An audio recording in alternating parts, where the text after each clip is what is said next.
Hello, everyone. Dr. Vicky here speaking to you from the Seed to Transformation Healing Center. It is time for Taroscopes again. It's hard to believe, but they roll around pretty quickly. We're going to be doing the Taroscopes for the sign of Aries for the month of September 2023. Now, astrologically, last month, the month before that, and perhaps the whole year, it seems as if there was a lot going on in the heavens. This month is a little bit quieter, but no less important. We start the month with Venus retrograde. It goes direct on the 3rd of September. Mars, your ruling planet, is in Libra all month. And we do have a Mercury retrograde as we enter the month, and that goes direct on the 15th. It does not go out of its shadow until October. Also true of Venus, doesn't go out of its shadow until October as well. So while things are, at least with Venus, start moving forward early in the month, and then later in the month, Mercury starts to move forward. It does take a little while for things to sort of come out from under the shadows of these retrogrades. The retrogrades are there to have us be introspective. This Venus retrograde especially has been very potent, especially if you happen to have any Leo in your chart, as I do actually, and also as the ex-president having a Leo ascendant. So we know that this time, this Venus retrograde has been very potent for him as well. We do have a new moon in Virgo this month that occurs on the 14th. So Virgo is your house of health. It's your house of service. It's your house connected to pets. And so this is a good time for you to start a new regime when it comes to health. You could find that there are new projects coming in for your work, or that you may need to take care of something or someone this month a little bit more intensely, perhaps, than you've had to previously. We also have a new moon, a full moon in your sign that occurs on the 29th, and it's at 6 degrees of Aries. So it's at the beginning of Aries within the first decade. Because Venus and Mercury are both turning direct this month, some of the aspects that have occurred over the last few months come around again. We have square Venus to Jupiter that expands things. Jupiter actually goes retrograde on the, Jupiter goes retrograde on the 4th. So Venus goes direct on the 3rd, Jupiter goes retrograde on the 4th, Mercury goes direct on the 15th. And so once Jupiter goes retrograde, all the outer planets from Jupiter out are in retrograde motion. Those are generally the planets that, in the case of Uranus and Neptune and Pluto, sort of push the evolutionary envelope. And of course, we have been getting pushed pretty hard. We still have Pluto square the nodes of the moon. There's only a 2-degree orb with that.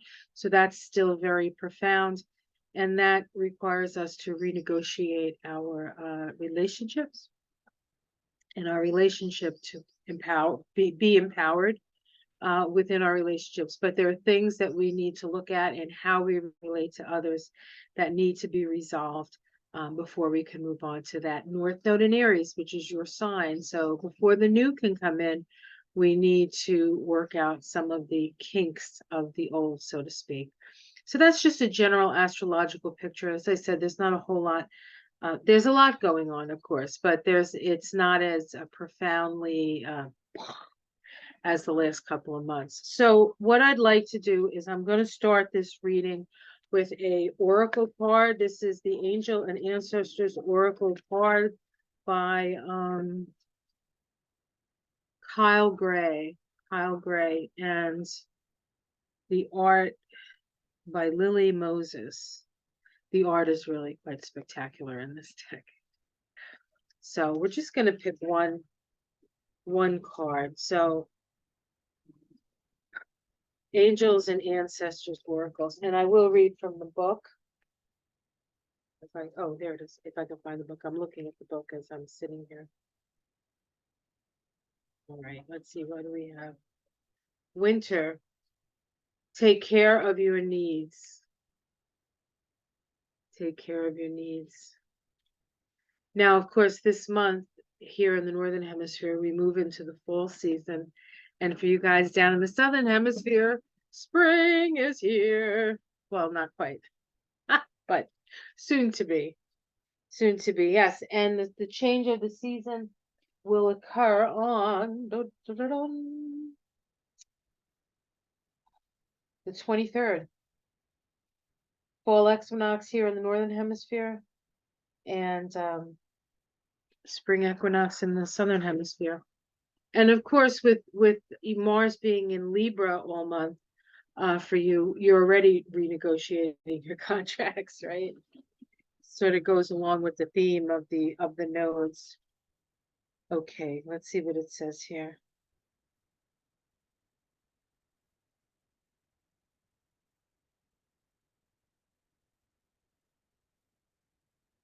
Winter, winter, winter, winter, winter, winter.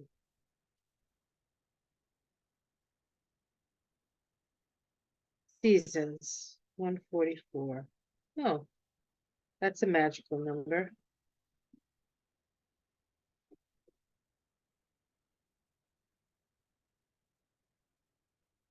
It says, take care of your needs. Do everything you need to be your best. Then move beyond your fears and limitations. You have the opportunity to move beyond your fears. Although you may feel in the dark, get comfortable with being in the unknown and trust that the light within will sustain you through what may seem a challenging process. Ask yourself what you need to do to feel supported and alive. You may uncover something from your past that you have buried deep. Know that when you unearth it and shed light on it, you create a space for miracles. You may feel like a lone wolf right now, but it's time for you to be the alpha. Well, that should come pretty naturally to you, don't you think, Aries? When the winter card arrives,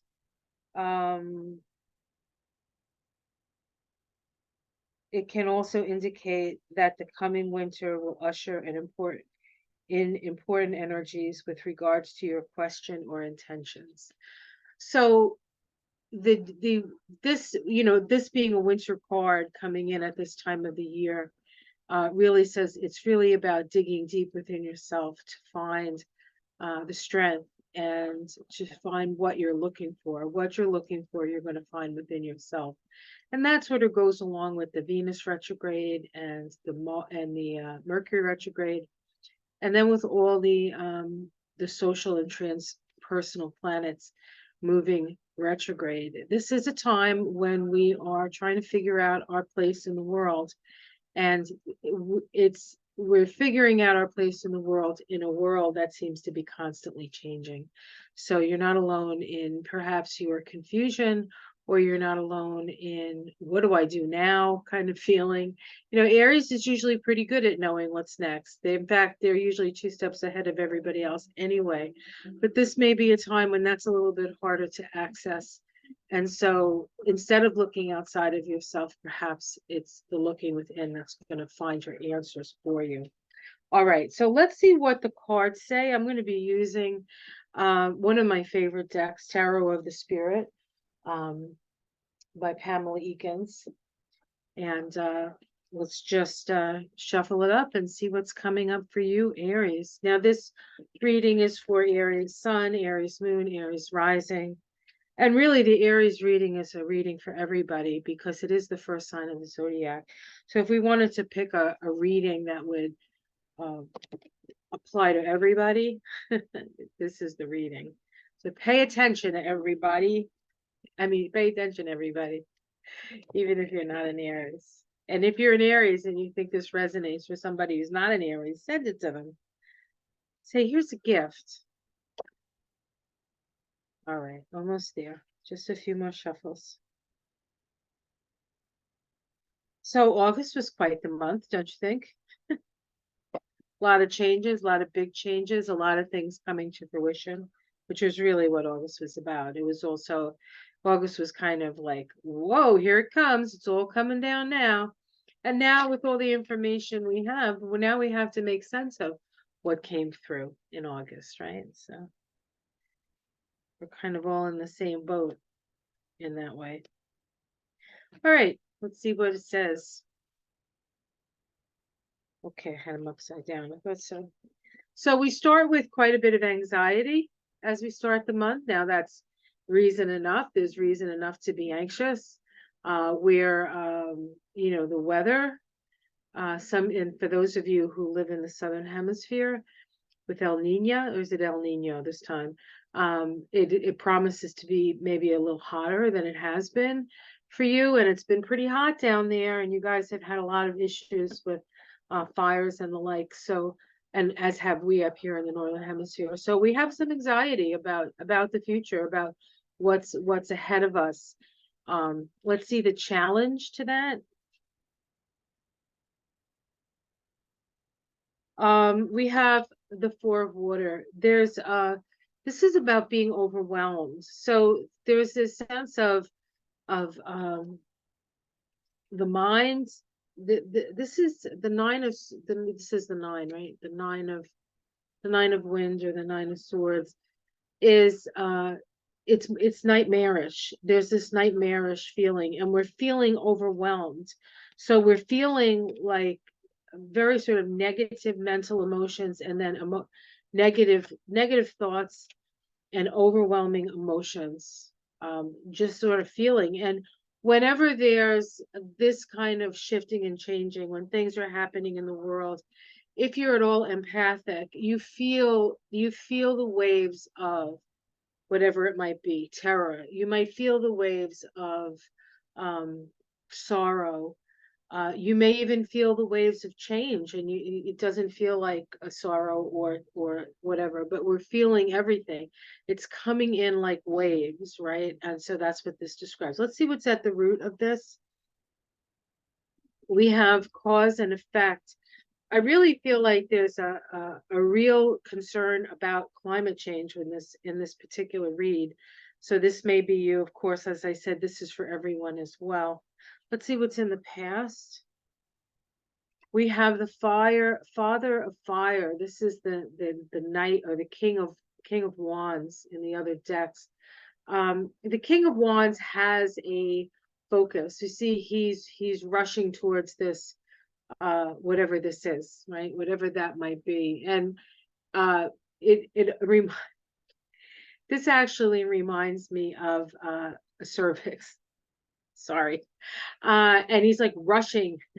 And now, is this something is being born, or some it's moving towards a a focus that you're not quite sure what's on the other side of it. Now that's in the past. That is in the past. And that father of fire energy is Aries energy. So that's you. That's you rushing to a point, rushing to a place, rushing to a on your steed with your wand, and rushing into the fray. Let's see what's in the sky. Um, okay, we have the strength card in the sky. And so this is spirit saying that you have the strength, but this is the strength card is not just about strength, but it's about balance. It's about as you sow, so shall you reap. And so there's a reminder here that if you have done your due diligence, if you have been applying yourself in the higher vibrational way, uh, moving towards the good, right, as opposed to creating more chaos, then you have to, then there's a certain peace and calm that comes with that, knowing that as you sow, so shall you reap. Now, of course, if you're on the other end of that, and you've been creating a lot of chaos, and things have, you've been bringing, and sometimes chaos isn't big. Sometimes we need a little bit of chaos. I know that's hard to imagine, because it seems like all we've had is chaos for the last at least 8 years, right? 8 years, like it's been chaotic, right? Um, but the strength card in the above place on the in the read really indicates that, spirit is here to remind you that not only do you have the strength, but that you can call upon spirit for the strength. Let's see what's in the immediate future. Change. There's a big shift, a big transformation. This is going to require letting go. So you're going to be required to let go of something that you may not actually be quite willing to let go of yet. Sorry about this. Let's see if I can fix this. Here we go. Magic. But it is about a let go. It is about a let go. And perhaps the anxiety and the overwhelm that you're feeling is an impression of those feelings may be coming up because there's something you need to let go of. It's coming.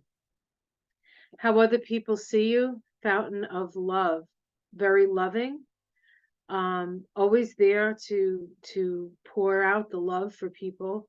People just absolutely love you.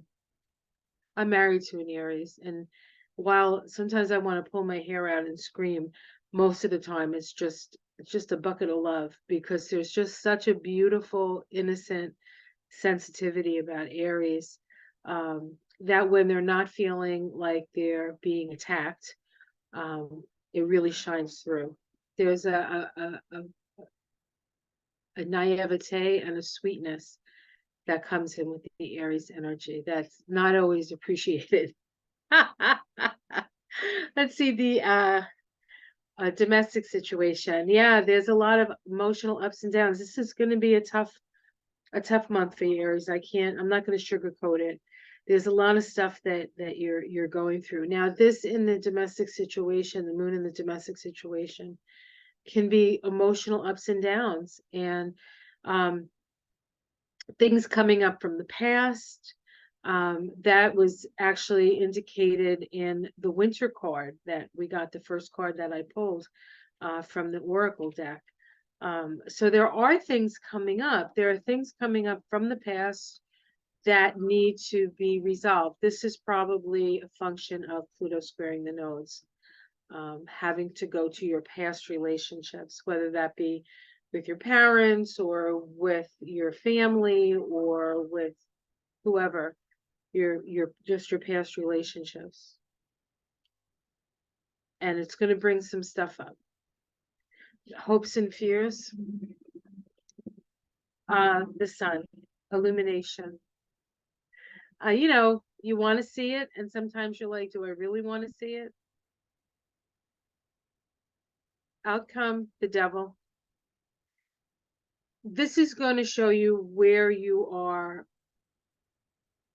And this is a Capricorn card. Remember, Pluto's in Capricorn squaring the nodes. You're going to have to deal with this energy, and this can be an addiction. And we can be addicted to many things. We can be addicted to crisis. One thing about the time we're in right now is that there's crisis after crisis after crisis. And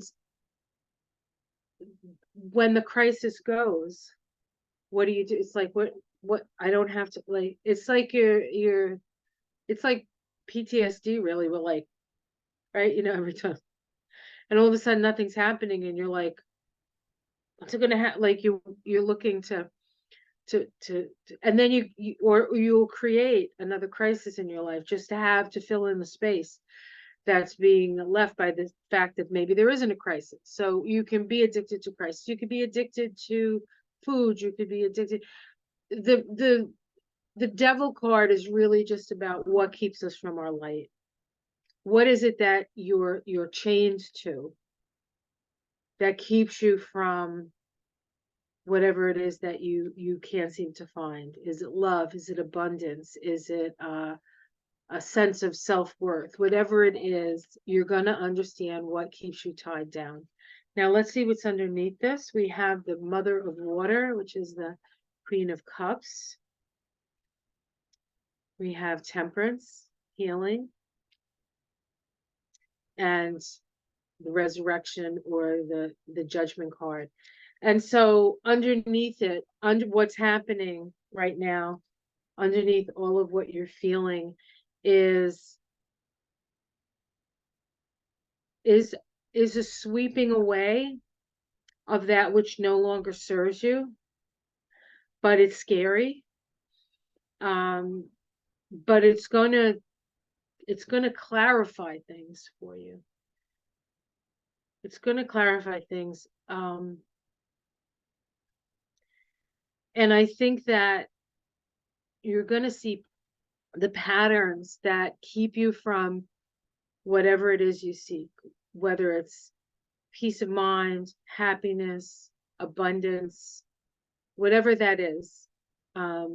This month for you is going to be a journey through some of the more difficult feelings that you have, and then how to move through them and heal and awaken to the love that surrounds you and the nurturance that surrounds you. One of the things about Aries is that they tend to want to do it by themselves. They want to fix it themselves. They want to do, this is like the DIY people, right? I can do that. I can do that. They don't think to ask for help. And so there is help, and Spirit wants you to know that there's help. And if you can't ask a person for help, ask Spirit for help. The Spirit will be right there, and we'll probably bring in a person. So be nice to them. Let them in. Let them in. Let them help you. It's okay. It's a really nice thing to be helped. Almost as nice as it is to help somebody. But you know, that takes a little bit of a willingness to trust, and sometimes trust can be hard to find. But yeah, this is very powerful. And remember, this is an Aries reading, so this is for everybody. All of us are going to be feeling this. Not just Aries, but of course, Aries being always at the front of the line, tends to feel things first, right? Or experience things first. Did I say the end of the line? I meant the beginning of the line. What did I say? Aries is always at the beginning of the line first. Reminds me of watching Roots back in the day when I watched it. I mean, I watched it when it came out, which was like the 80s, 70s. When did Roots come out?